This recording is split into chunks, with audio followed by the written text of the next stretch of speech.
Assalamualaikum warahmatullahi wabarakatuh. Bismillahirrahmanirrahim. Terima kasih sekali untuk kawan-kawan Riam Biru semua yang masih terus setia mantengin channelnya Mas Riam. Semoga kalian selalu dalam keadaan sehat selalu, dalam keadaan baik, dan selalu mendapatkan kebahagiaan kapanpun dan dimanapun saatnya. Ini aku tampil sendirian di depan kawan-kawan, berbeda dari kemarin-kemarin. Tadi dihubungin sama Mas Riam gitu, Yung kamu datang aja nanti ngetek sendiri gitu, soalnya aku lagi sibuk banget, ada yang mau dikejar gitu. Tapi dia mau ngejar apa nggak ngomong. Yang pasti aku bilang, loh ini kan bawain horor, gimana aku sendirian nanti takut gitu. Walah, takut-takut apa gitu. Akhirnya ya wis, kita coba, semoga aku bawain sendirian bisa bisa diterima sama kawan-kawan semua. Baiklah, ini sebuah cerita, sebuah kisah dari seorang kawan, sebut saja namanya Joni gitu. Usianya sekitar 40 tahun. Jadi dia bekerja sebagai seorang ABK di sebuah perusahaan penangkap ikan dari kapal Jepang gitu. Ini adalah kali ketiga keberangkatannya dia. Kisah ini tuh terjadi di situ. Jadi berbeda dengan kisah-kisah, nggak semua tapi banyak para ABK yang bercerita tentang kurangnya ini ya, maksudnya bekerja tapi kurang mendapat perlakuan yang manusiawi, seperti jam kerjanya yang nggak teratur, jam istirahat nggak teratur, bahkan pelayanan kesehatan dan lain-lain. Tapi alhamdulillah, kata Joni, di tempatnya dia bekerja di kapal itu dia mendapatkan pelayanan ya layaknya seorang manusia, gampangannya seperti itu. Jadi ada jam kerja normal, dia kerja itu malam hari, kawan-kawan. Dia kerja malam hari jam 7 pagi udah mulai tidur gitu. Jadi istirahatnya di pagi hari. Semua berjalan baik, kalau misalnya sakit juga ada pelayanannya seperti itu.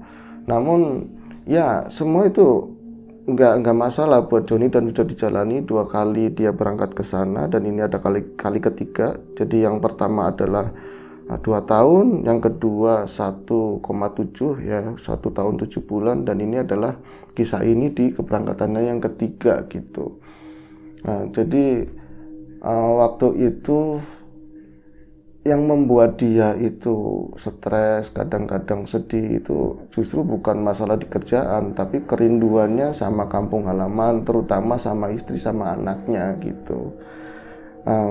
Seperti tahun kemarin waktu kelahiran anaknya yang pertama, dan sekarang udah 2 tahun usianya.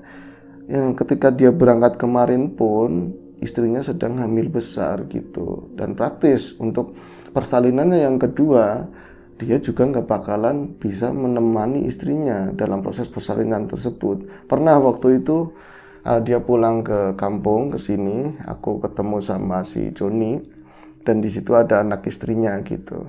Nah dia baru pulang seminggu gitu, seminggu dia pulang dari pelayaran gitu. Ada anaknya, emang dekat sama si Joni itu. Aku bilang, itu siapa gitu. Dia cuman geleng-geleng kepala. Nah mamanya bilang, ih itu papa. Dia malah ngomongnya om, manggil bapaknya om, karena memang gak dekat dan belum pernah lihat, baru seminggu yang lalu. Oke. Dan ini kedengarannya gitu, memang dia orang baik dan peduli sama keluarga. Tapi memang kadang namanya aku gitu kan, sering nanya sesuatu yang nyeleneh di luar istrinya, ngerti gitu. John, itu kan namanya kapal, pasti ada sandarnya gitu. Dan kapal kamu itu layarannya luar, nyampe ke Netherlands, nyampe ke Madrid dan lain-lain gitu. Itu kalau sandar kamu ngapain aja gitu?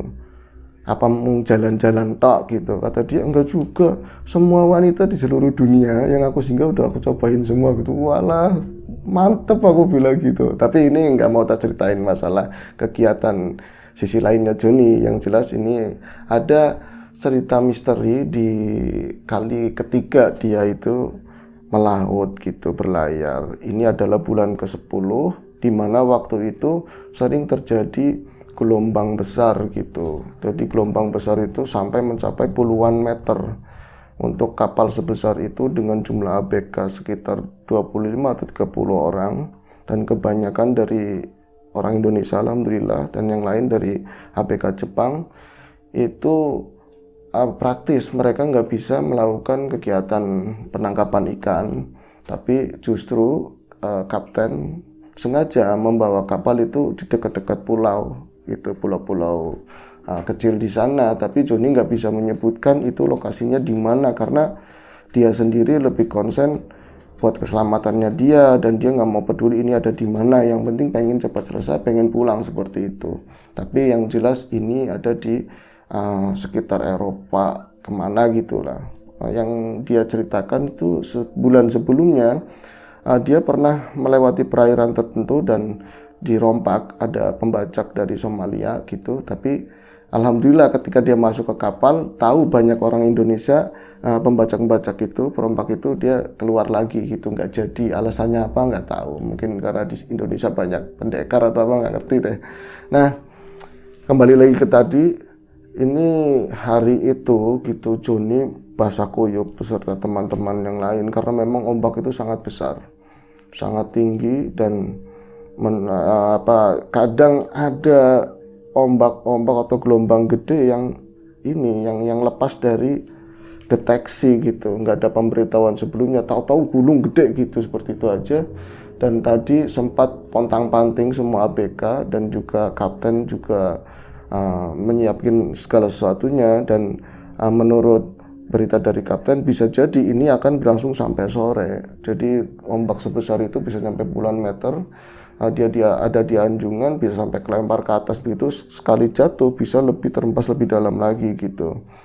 Dan benar saja itu terjadi sampai menjelang sore, dan ketika mau sore kapal mulai tenang, air mulai tenang, tapi untuk perkiraannya 1-2 minggu ke depan itu masih ada gelombang besar seperti itu. Akhirnya kapten menginstruksikan terutama ke Joni, dia jatuh dapat tugas gitu. Joni tadi orang Indonesia ada 4 orang, Joni dan kawan-kawan, dan orang Jepangnya dari ABK Jepang itu juga 4 orang diutus untuk mereka survei ke satu pulau yang dekat dari situ. Jadi niatnya untuk minggu-minggu ini mereka nggak ada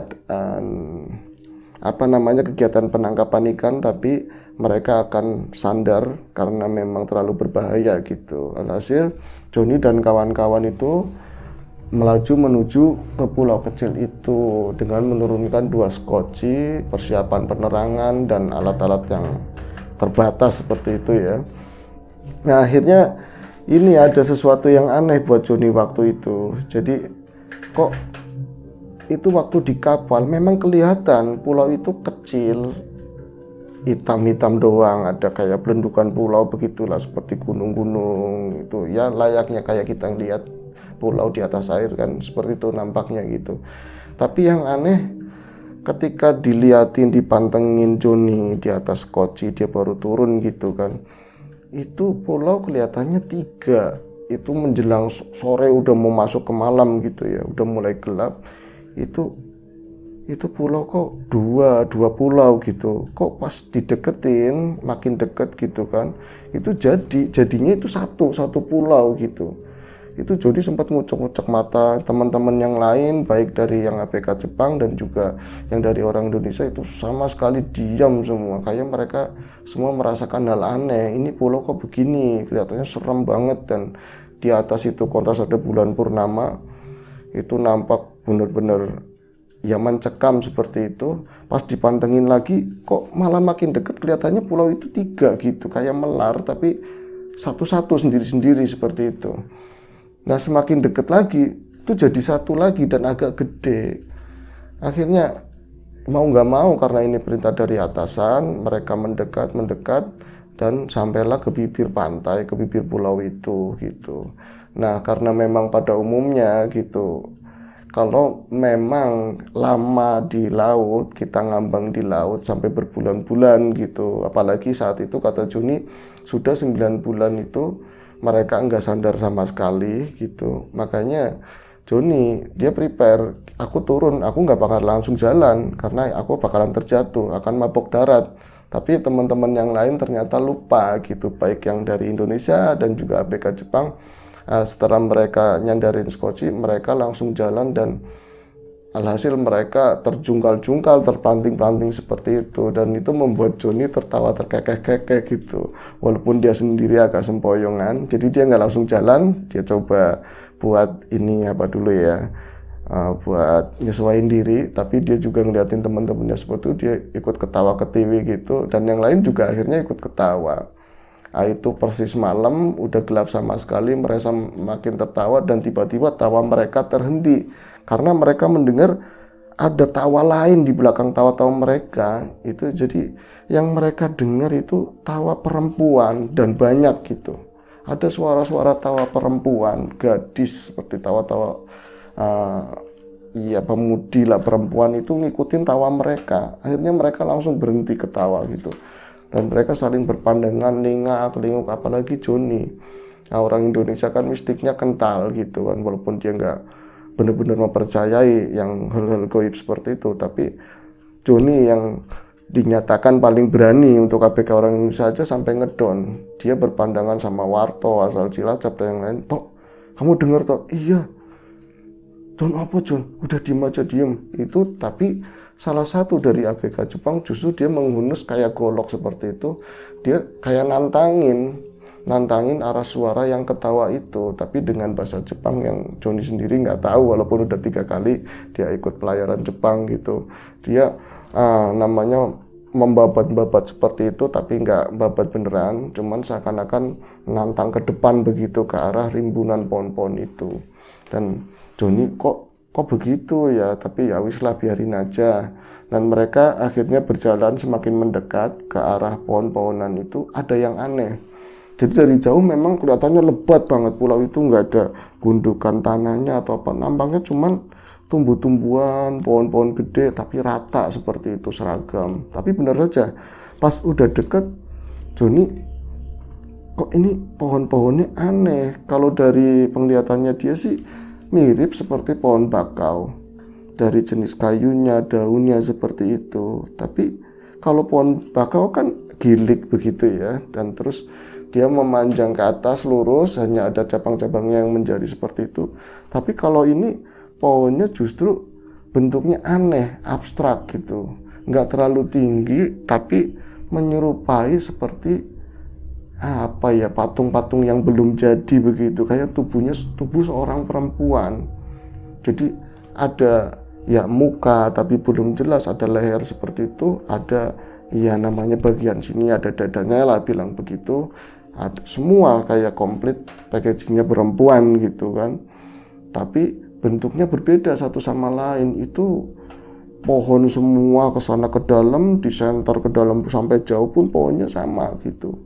Tapi yang deretan depan, paling depan itu seperti itu bentuknya, kayak perempuan-perempuan dengan ranting-ranting dan dahan, seolah-olah mereka sedang menari begitu. Jadi dahannya nggak menjuntai ke atas, tapi doyong seperti itu.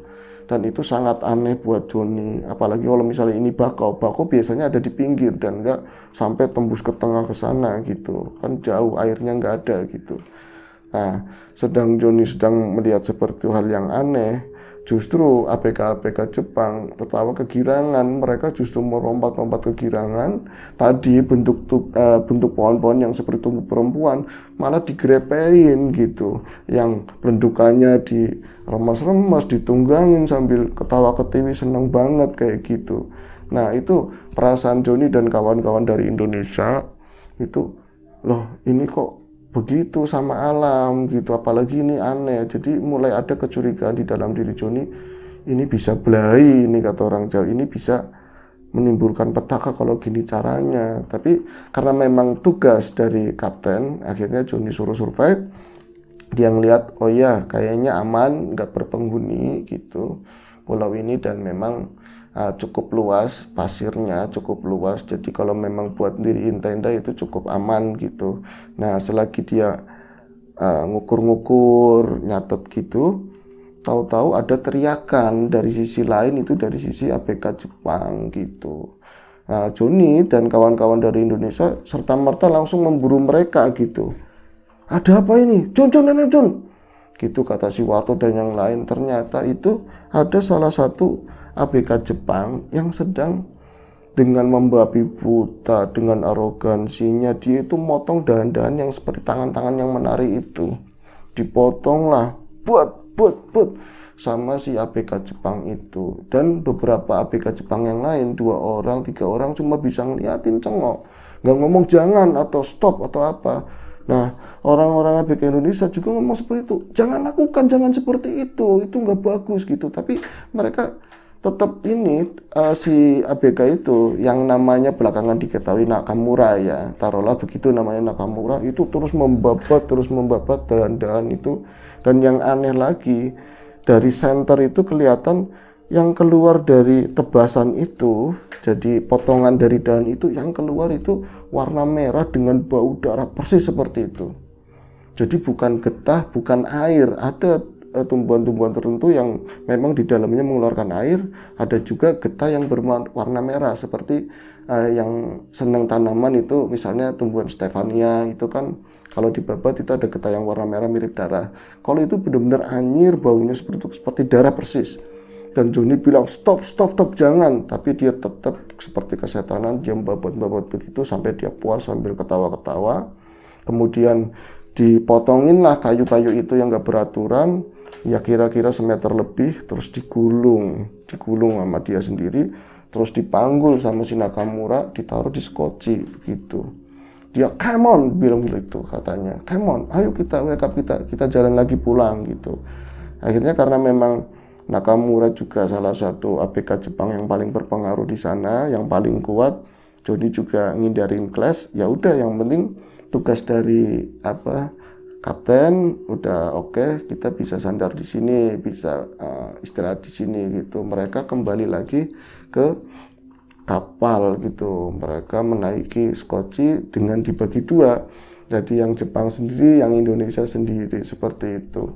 Namun perasaan yang gak enak serta merta menyeruak di dalam dadanya Joni, ini gak beres. Ini kok aku ngerasa, aku wong Jawa, aku gak terlalu percaya mistik, tapi kali ini dengan tadi aku ngelihat pulau kok 2 jadi 1 jadi 3, ini aneh. Tadi ada yang ketawa perempuan banyak gitu kan, perempuan yang jumlahnya banyak, bentuk pohonnya yang aneh walaupun seperti bakau. Dan tadi si Nakamura kok ngelakuin seperti itu yang gak terpuji, gak bagus sama alam.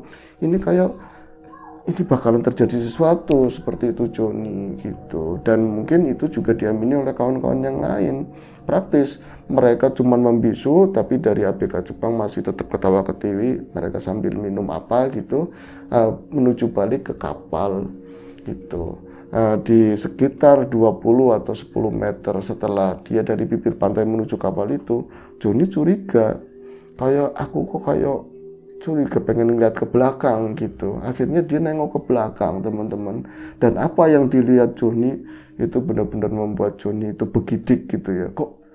Jadi dia nengok pelan ke belakang, kayak ada yang memanggil, kayak ada yang liatin dia. Pas dia nengok ke belakang itu, meskipun itu gelap sama sekali, meskipun purnama yang gak terlalu jelas, itu benar-benar ada siluet, bukan pohon-pohon yang di pinggir pantai itu, tapi ada banyak perempuan. Itu dengan pakaian yang jelas nggak kelihatan ya, pakaian ya kelihatannya siluet hitam begitu, tapi banyak perempuan dan seperti melambai ke arah Joni, ke arah rombongan mereka begitu. Dan meskipun jauh segitu, seakan-akan ada yang disampaikan ke Joni, tapi bahasanya dia nggak ngerti gitu. Tapi Joni disimpan, dia nggak mau ngomong sama kawan-kawan yang lain, dia cuma membisu, diam, dan sampai akhirnya mereka ke kapal tersebut naik, dan Nakamura membawa kayu-kayu tersebut. Sementara Joni laporan ke kapten yang juga orang Jepang, itu kan ada translated-nya. Jadi si Nakamura langsung membelah-belah kayu itu, tapi di sini nggak keluar darah lagi. Belah-belah kayu itu dipotongin ya, berapa jengkal dibelah, katanya buat perapian nantinya, seperti itu. Nah, karena memang seperti tadi awalnya bilang, oh ini kok gelombang belum juga usai gitu, pikir Joni, kapten akan memutuskan ABK dan mungkin beliau sendiri juga pengen ke pantai itu, mau di tenda dan neduh di pantai sampai gelombang reda. Tapi yang aneh, dia udah laporan disetujuin, tapi kapten dan ABK yang lain nggak disuruh ke pulau tersebut. Kok masih anteng nggak ngapa-ngapain? Itu bukan kali pertama gitu loh. Kok masih anteng di situ aja? Akhirnya Joni ini disuruh ke sana tapi nggak ada tindak lanjutnya. Dan yang aneh, yang aneh itu kapten sebut tahu semua gerak-geriknya semua ABK, tapi ada yang aneh begini, Nakamura selalu membawa temannya. Dia nggak pakai skoci, tapi bikin perahu rakitan sendiri dari gentong-gentong ikan yang ada di sana, dirakit dengan tertentu lah seperti itu, kayak jadi rakit. Dia turun setiap jam sekitar 5 sore atau menjelang maghrib seperti itu. Dia selalu ke pantai, selalu ke ke pulau tersebut. Jadi setiap jam sekitar 5 atau menjelang maghrib, si Nakamura beserta 2 kawannya yang juga ABK Jepang itu selalu ke pulau dengan perahu rakit tersebut. Joni dan kawan-kawan melihat semua, tahu semua, tapi mereka nggak pengen ikut campur gitu loh. Nah, ada apa sebenarnya? Apakah mereka sekedar pengen neduh di sana atau ada sesuatu yang lain? Sebenarnya buat Joni sendiri itu curiga, tapi nggak mau urusan. Tapi yang aneh, setiap mereka sampai ke sana kira-kira sekitar perjalanan 10 menit atau 8 menit gitu, di menit berikutnya mereka selalu mendengar, terutama ABK-ABK yang dari Indonesia, mereka mendengar sayup-sayup dari pulau tersebut. Karena kapal besar itu kan sekitar 1 kilo atau lebih lah gitu, nggak terlalu deket banget dengan tadi bibirnya pulau tadi. Itu dalam gelapnya pulau tersebut, Joni dan kawan-kawan selalu mendengar kayak suara gaduh ramai gitu. Kadang-kadang ada kilat-kilat cahaya kayak api yang dinyalakan tapi sebentar gitu di pulau tersebut. Dan banyak kegaduhan kayak tabuhan-tabuhan, kayak irama pesta di pulau tersebut. Jadi seperti ada pesta, ada kegaduhan, ada rame-ramai, ketawa ketiwi, tapi omongannya nggak jelas. Dan itu semakin membuat Joni, karena Joni sendiri tumbuh di lingkungan yang agak mistis gitu, ini pasti nggak beres, bukan sisi dari dunia manusia gitu. Tapi bagi Warto dan teman-teman yang lain, Jon ayo toh Jon, kita ikut ke sana Jon, ada pesta Jon di sana. Ternyata yang kemarin ketawa bener-bener ada penghuninya di sana, banyak perempuan. Jon ayo Jon, udah lama kita nggak megang perempuan gitu. Jangan ini beda, wis percaya ke aku katanya, percaya sama aku, jangan ikut-ikutan, udah jangan ikut-ikutan gitu. Nah, kegiatan seperti itu, aktivitas Nakamura yang seperti itu, praktis kata Joni itu diketahui kapten. Tapi yang aneh kapten diam aja, padahal kapten itu selalu perhatian sama ABK-nya, semua aktivitasnya selalu direkam, selalu diawasi, dan bila mana ada yang aneh dia langsung negur. Tapi ini kok diam aja gitu. Nah, itu apa yang dilakukan sama si Nakamura dan 2 kawan lainnya itu dilakukan tiap sore menjelang malam itu selama 9 hari, dihitung sama Joni itu 9 hari. Nah, untuk hari ke-10 Joni juga udah nggak penasaran lagi, pasti mereka juga mau ke sana. Tapi meskipun gelombang menjadi lebih tenang dan ada pemberitahuan dari kapten, katanya kapal siap melaut lagi, siap mencari ikan, nangkap ikan lagi gitu, siap ready gitu. Tapi belum kapan harinya belum ngomong kapten.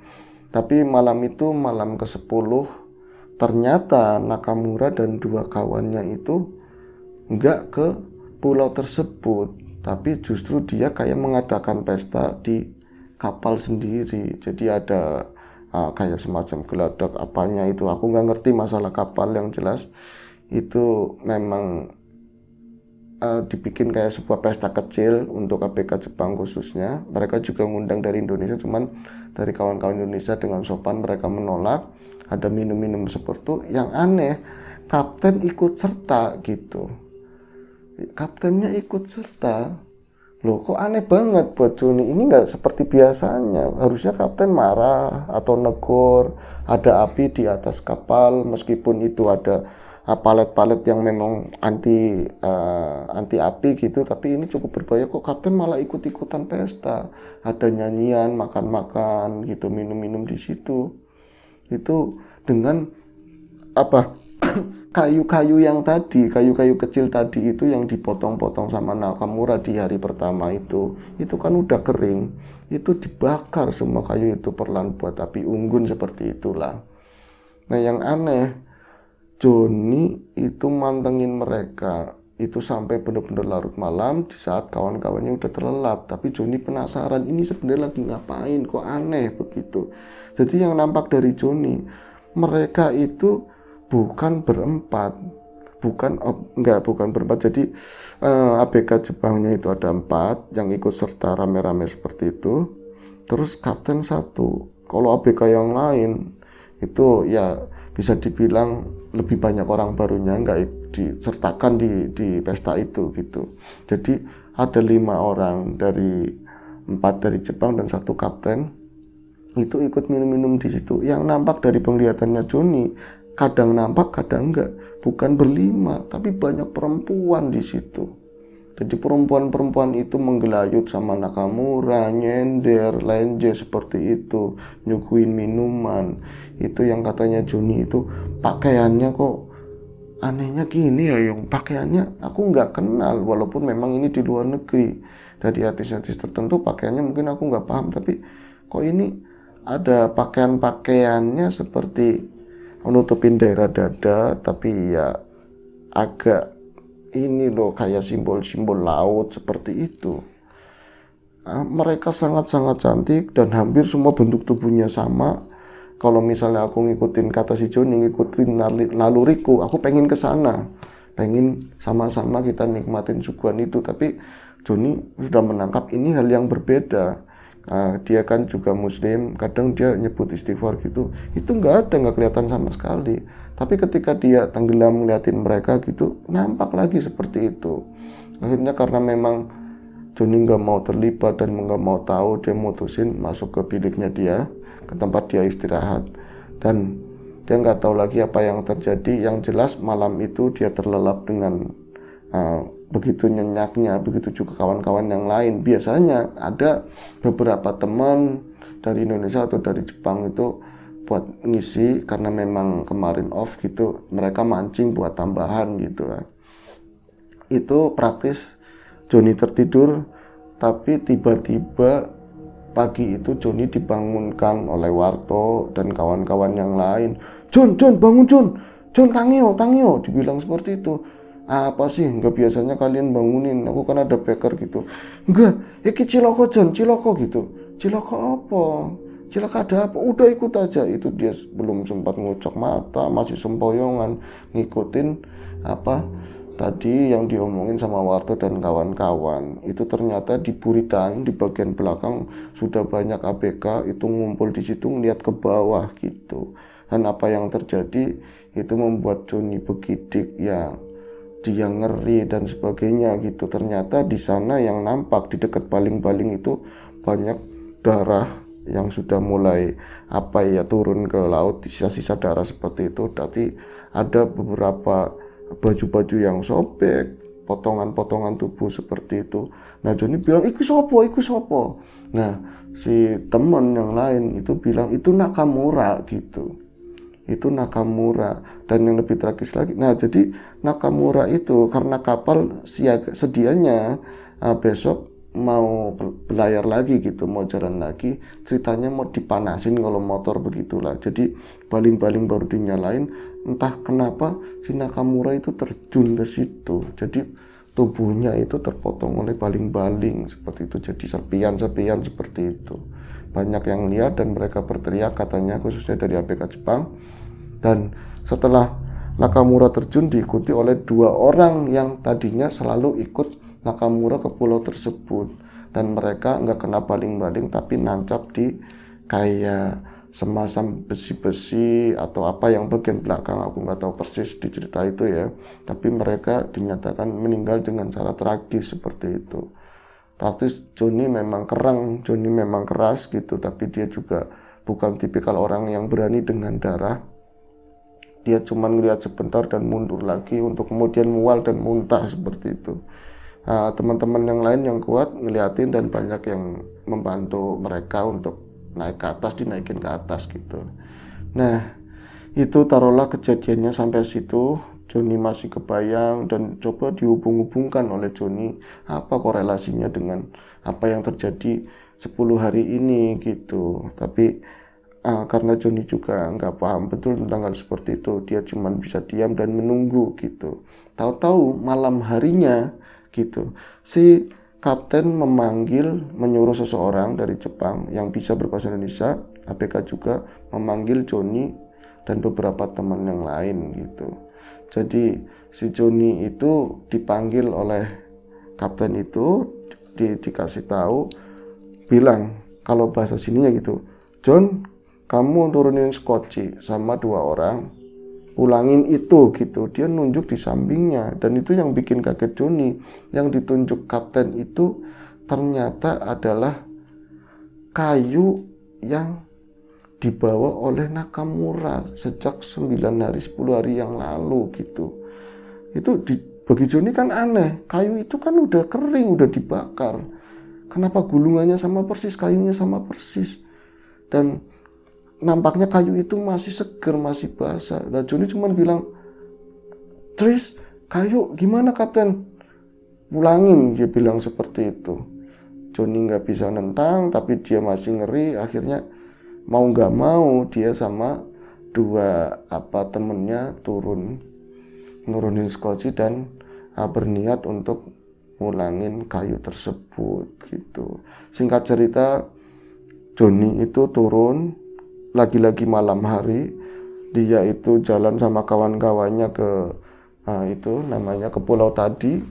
Yang aneh, perjalanan itu terasa lama, entah karena memang ini kayak masuk dimensi lain, tapi apa mungkin karena perasaan ngeri takutnya Joni, tapi kok itu dirasakin kawan-kawan yang lain gitu. Sesampainya di pulau itu, nggak menunggu lama, semua senter dinyalain, mereka juga bersiap dengan senjata-senjata masing-masing, ya pisau atau yang lain yang bisa dibawa gitu.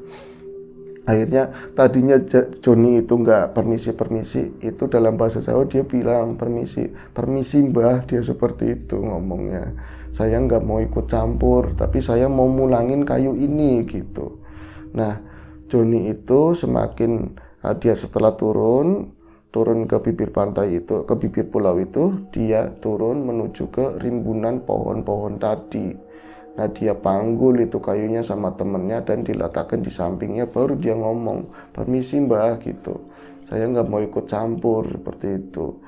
Nah, keniatan Joni itu mau mulangin kayu, ini kayunya mau tapul, baru ngomong begitu, tapi di center di depan dia. Yang aneh, kayu itu nggak ada yang potong, nggak ada yang putus, semua itu masih rata kayak seperti semula dia baru datang. Jadi nggak ada potongan-potongan kayu, apalagi bekas darah, kayu yang mengeluarkan darah itu nggak ada. Akhirnya Joni nunjuk begini, loh kok kayunya masih utuh, kok nggak ada bekas potongan? Dia langsung lihat ke sampingnya dia, itu nggak ada. Jadi kayu yang diikatan itu udah nggak ada. Akhirnya Joni saling berpandangan dengan kawan-kawan yang lain, yang 2 orang tadi. John, ora beres John, semua orang jawab, John, ora beres, cepet John, cepet balik John, gitu. Joni akhirnya dengan 2 orang tadi bergegas langsung putar arah, dia balik dengan buru-buru, didayung itu skocinya karena pakai manual gitu ya, didayung situ perahunya sama 2 orang kawannya. Tapi sempat di dalam hati Joni kayak ada yang menyampaikan gitu. Lagi-lagi di sekitar 5-10 meter Joni nengok ke belakang, itu dia melihat dengan sangat jelas katanya, walaupun itu malam hari, ada beberapa perempuan dengan masih kayak penampakan siluet seperti itu, tapi ada yang sangat kelihatan jelas, sangat cantik dengan pakaian yang aneh, tapi di atas kepalanya kayak ada sebuah perhiasan dari kerang-kerang itu. Dia menyapa Joni dengan tangan seperti ini, dan sepertinya yang dia tangkap dalam hati, dia mengatakan terima kasih, seperti itu. Nah, itu aja kawan-kawan, dia mengucapkan terima kasih seperti itu. Dan setelah itu dia balik lagi ke kapal. Dan peristiwa setelah itu yang aneh, yang masih jadi pertanyaan Joni adalah, kapten sepertinya tahu semua kejadian itu, tapi nggak ada penjelasan. Yang pasti setelah itu penangkapan ikannya itu jadi melimpah ruah, beda dari bisa 2 kali lipat dari hari biasa seperti itu. Dan sampai cerita ini aku share ke teman-teman, Joni juga nggak ada dapat penjelasan tentang peristiwa tersebut gitu. Nah, itu saja yang bisa aku share ke teman-teman, cerita dari kawan, tentunya nama samaran Joni. Semoga cerita ini bisa berkenan, bisa diterima, dan semoga teman-teman semua selalu dalam keadaan baik, dalam keadaan selamat, dalam keadaan sehat, tak kurang suatu apa. Aku nggak bisa closing kayak Mas Riam karena beliau lebih ini kan ya. Oke, semoga semua kekurangan mohon maaf dalam penyampaiannya. Ini kali pertama di Riam Biru aku sendiri nge-share cerita ke teman-teman. Semoga kesananya lebih baik dan ada Mas Riam lagi di sini. Baik, sekian aja. Assalamualaikum warahmatullahi wabarakatuh.